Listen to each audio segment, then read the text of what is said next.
শীত প্রায় শেষ আর শীতের সাথে সাথে বাজারে নলেন গুড়ের সম্ভারও শেষের পথে, কিন্তু আমাদের বাঙালি বাড়িতে এখনো অল্প বিস্তর হলেও রয়েছে এই নলেন গুড়ের সম্ভার।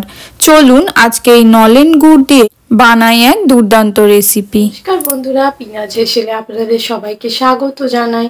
আমার চ্যানেলের ভিডিওগুলি ভালো লাগলে আমার চ্যানেলটি কিন্তু অবশ্যই সাবস্ক্রাইব করবেন। নলেন গুড়ের এই ডেজার্ট বানানোর জন্য সবার প্রথম আমি মিক্সিং বলে নিয়ে নিচ্ছি 1 কাপ পরিমাণ হুইপড ক্রিম। আপনারা চাইলে হুইপড ক্রিমের পরিবর্তে যে কোনো ফ্রেশ ক্রিমও ব্যবহার করতে পারেন। বাড়িতে কিন্তু এই রেসিপি একবার বানালে দোকান থেকে আর কিনে খেতে ইচ্ছা করবে না। এখন হুইপড ক্রিমটা একটা হ্যান্ড বিটার কিংবা ইলেকট্রিক বিটারের সাহায্যে অল্প হুইপড করে নেব, যাতে ভালোভাবে হুইপড ক্রিমটা হুইপড হয়ে যায়।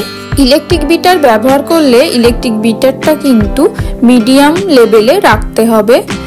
দেখুন কত সুন্দর স্মুথ হয়ে গেছে ব্যাটারটা। এখন আমি এর মধ্যে দিয়ে দেব নলেন গুড়। এখানে 1 কাপ পরিমাণ নলেন গুড় চুলোর আঁচে জাল করে গাঢ় করে ভালোভাবে ঠান্ডা করে ব্যবহার করেছি। আইসক্রিমের মধ্যে যাতে জল বা বরফ ভাব না আসে সেই জন্য এই গুড়টা গাঢ় করে নেওয়া। গুড় মিশিয়ে ভালোভাবে আরো একবার ইলেকট্রিক বিটারের সাহায্যে বিট করে নিচ্ছি। দেখুন কত সুন্দর একটা স্মুথ ব্যাটার তৈরি হয়ে গেছে, আর গুড়ের জন্য কত সুন্দর একটা কালার এসছে এই ব্যাটারের মধ্যে। এখন এই ব্যাটারটা আমি একটা কাঁচের পাত্রে ট্রান্সফার করে নেব। আপনারা চাইলে আইসক্রিম জমানোর জন্য যে কোনো স্টিলের টিফিন বক্স বা অ্যালুমিনিয়াম ফয়েলও ব্যবহার করতে পারেন। এখন আমি মিশ্রণটা একটা কাঁচের পাত্রে ট্রান্সফার করে দিচ্ছি।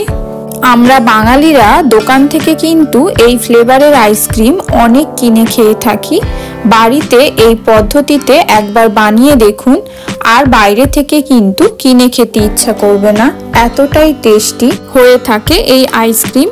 তাছাড়া নলেন গুড়ের প্রতি আমাদের বাঙালিদের কিন্তু একটা আলাদাই আবেগ জড়িয়ে থাকে। নলেন গুড়ের সব জিনিস আমরা খুবই ভালোবাসি। টিফিন বক্স পুরোপুরি ভরা হয়ে গেছে। এখন আমি উপর থেকে দিয়ে দিচ্ছি অল্প একটু কাজুর টুকরো। এতে আইসক্রিমটা খেতে কিন্তু আরো বেশি ভালো লাগবে। কাজুর টুকরোগুলো দেওয়া হয়ে গেলে টিফিন বক্সটা আমি 2 হাত দিয়ে অল্প ট্যাপ করে দিচ্ছি, এতে করে এয়ার বাবলস থাকলে সেটা বেরিয়ে যাবে। এখন আমি টিফিন বক্সটা ঢাকনা লাগিয়ে ডিপ ফ্রিজের মধ্যে রেখে দেব আইসক্রিম সেট হওয়ার জন্য। আইসক্রিম পুরোপুরি সেট হয়ে গেছে। এখন আমি ঢাকনা খুলে আপনাদেরকে দেখাচ্ছি কত সুন্দর আইসক্রিমটা জমেছে। দেখুন, এখন আমি একটা চামচ দিয়ে কেটে দেখাচ্ছি। বাড়িতে বানানো এই আইসক্রিমটা কিন্তু আমার দোকানের থেকেও বেশি ভালো লেগেছে। আপনারা কিন্তু এই রেসিপিটি একবার বাড়িতে বানিয়ে দেখতে পারেন। আশা করি বাড়ির সকলের, তার সাথে আপনার নিজেরও খুবই পছন্দ হবে। দেখুন কত সুন্দর দেখতে হয়েছে কিন্তু আইসক্রিমটা। আশা করি ভিডিওটি আপনাদেরকে খুবই ভালো লেগেছে। ভিডিওটি ভালো লাগলে আমার চ্যানেলটি কিন্তু অবশ্যই সাবস্ক্রাইব করবেন, তার সাথে লাইক, কমেন্ট ও বেশি বেশি শেয়ার করবেন।